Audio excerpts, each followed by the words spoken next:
Well, Happy New Year, y'all. I can't believe it. Another year already. 2026, just like that.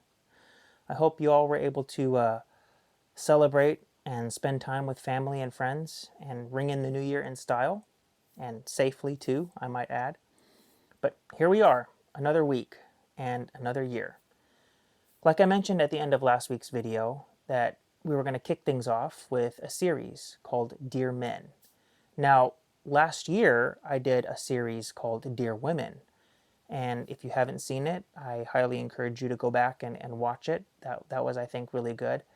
But this year, I want to kick things off right, and I want to kind of tackle and address and talk to the men.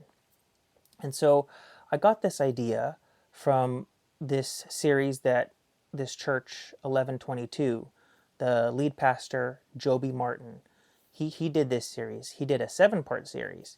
I'm only going to pull highlights from this series and highlight 4 different clips. And if you want to go and watch all 7 parts on the church's channel itself, please feel free. But there was a clip I did in one of my videos last year where I kind of highlighted a segment from this movie, Hacksaw Ridge. And I also put a clip in there of this lady guest speaking at this church, Lisa, where she was talking about getting the one more.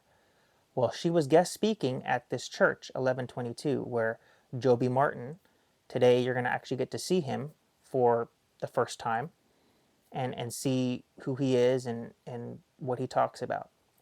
So I'm going to roll right into the clip after the intro because it's a rather long clip. It's a little over 4 minutes. So I just want to, show this to you because I think he really tackles this notion and asking the question of what is a man and really going after this.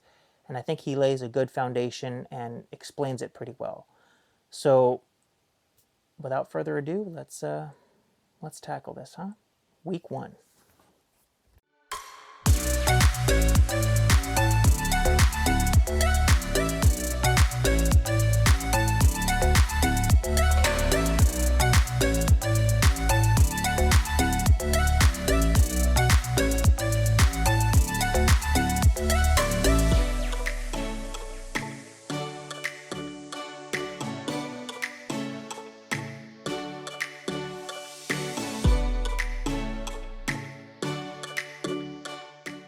What does it look like to stand firm and act like men? Well, I stole that title from the Bible. 1 Corinthians chapter 16, 13 and 14 says this: be watchful, stand firm in the faith, act like men, be strong.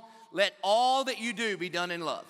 And the way to best understand that verse, in my opinion, is that phrase, act like men, is like the hub of the middle of the wheel, and the imperatives around it are how we are to act like men. And here's what's crazy. I taught this series, a version of this series, 9 years ago. And you think about how much has changed in the last 9 years. In fact, 9 years ago, I didn't even have to answer the question, what is a man? These days, we have people in very high positions of power in our government and country that can't even answer the question about what's the difference between a male and a female. Do you realize there's not a 3-year-old on the planet that, unless you're trying to trick them, that they can't determine the difference between the mommies and the daddies? And we have Supreme Court justices that can't understand the difference? We live in a lunatic society right now. So, biologically speaking, okay, bottom shelf, we're talking about adult human males. That's what a man is. But biblically, it takes a lot more to be a man than just having an XY chromosome. So the question is, what is a man? Well, I'm a man. I've been one for a long time. And there's a lot of things about me. I love to hunt. I love to fish. My favorite color is camo. I love the Bulldogs. I love my wife. I love my kids. I got a bunch of tattoos. I work out. I drive a Harley. I got guns, a lot of them, more than I have fingers. Could have one on me right now. That's just true. I do the majority of my grocery shopping with a stick and a string. I love chicken wings. I love cold beer. That's right. Not too much, just the right amount. And none of that makes me a man. It makes me awesome, but not a man. that you could be a scoop neck, skinny jeans, scarf wearing vegan sipping a latte at your hipster coffee shop, and theoretically, you too could be a man, all right? Because one of the things I really want to avoid in this is, you've heard me say this 10,000 times, for every mile of road, there's 2 miles of ditch. And over the last several years, what we've seen a lot of is a bunch of men abdicating responsibility for manhood and just laying on the couch and really doing nothing, and anything manly being called toxic. And in the last 2 years, really, you've seen this kind of resurgence of the alpha male. No problem with that, and praise God for that. But if all we do is come out of the ditch of abdication and just wreck our truck in the other ditch of aggression and abuse, that is not what it means to be a man.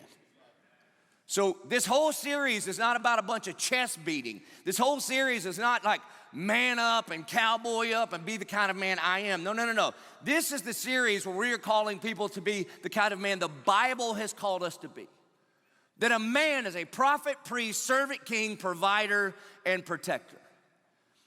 But men, we make no apologies for being a man, because it was God's idea that he created you as a man.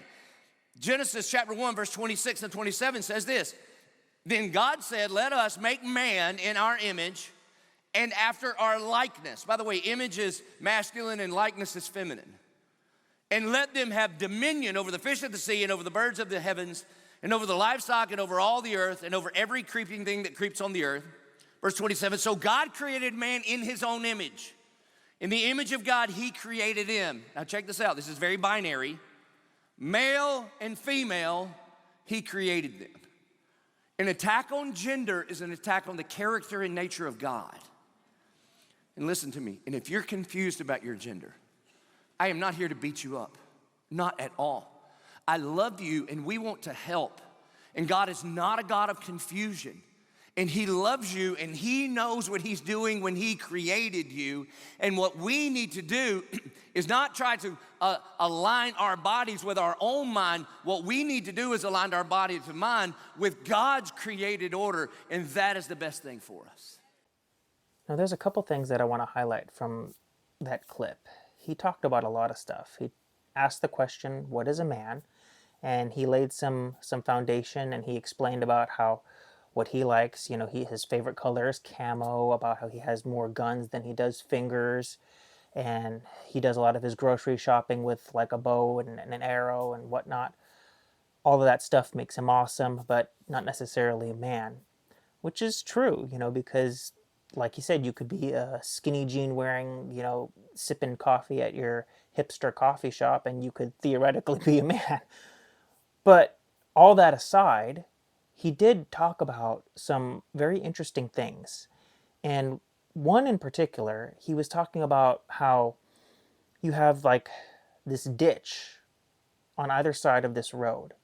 And what a lot of guys have done is they've abdicated their role as a man. And so they've wrecked their truck in this ditch. They've abdicated their role as a man. But now you want to correct yourself. But you find yourself overcorrecting, and all you do is wreck your truck in this other ditch, which is now being abusive and toxic. Because if this resurgence of people wanting to become more masculine and manly now, which is, like he said, it's a great thing. But if you overcorrect too much, and you find yourself in this other ditch now where you're abusive and toxic, well, that's not healthy either. That does nothing for portraying what it looks like to be a godly man, to lead a family really well, and to protect and provide for your family. So we have to be careful not to overcorrect. And we do that in not just manhood and being masculine, but in everything. We tend to overcorrect. You see a problem and you try to fix it, but then you go too far the other way, and you find yourself overcorrecting the other way, and then you're in a predicament the other way.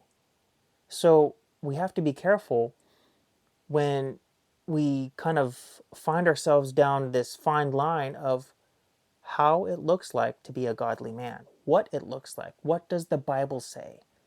And this is what he's going to kind of dive into in all of these weeks. Now, like I said, I'm just going to pull highlights from it. So I'm going to show you some things that I think he really calls attention to and really addresses, and then you can go watch the full series.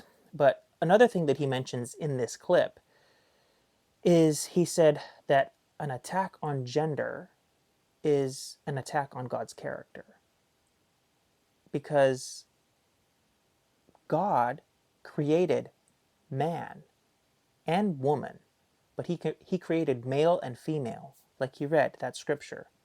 So when you're attacking manhood and masculinity, especially when we're talking about healthy and godly masculinity, because that's the overcorrection.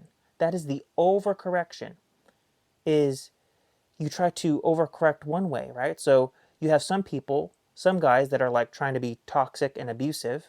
So then you overcorrect too much now. And so now you have people abdicating their responsibility altogether. You have guys that are like being feminine, that are not being masculine, that are not taking up their role as a leader of a household, as a godly leader. You're just like, I'm done. I'm done. Who cares? I'll just act like a woman now. And so that's why we have society not able to define or being able to even say what a man is. So we have to be careful. You can't overcorrect one way or the other, because it gets crazy and it's bad either way, whether it's abdication or toxic and abusive. You've got to find what it looks like to be a godly man. But to attack masculinity itself and just say that it's bad altogether, that is wrong, because you are attacking the character of God. So this is just kicking things off this week, but there is a lot there that I think we need to really sit with and wrestle with and think about. So going into the rest of this week and until next week, I just want the men thinking about what it looks like to be a godly man. What does the Bible say? Start reading ahead of time, looking at scriptures. What does God say? What does the Bible say a godly man is and is supposed to be? And women, wives, support your husbands, support your man in looking and striving towards being a godly man. So I thank you so much for watching this week. I hope you will tune in next week to continue with part 2. But until then, please don't forget to like, subscribe, and share. And as always, stay safe and God bless.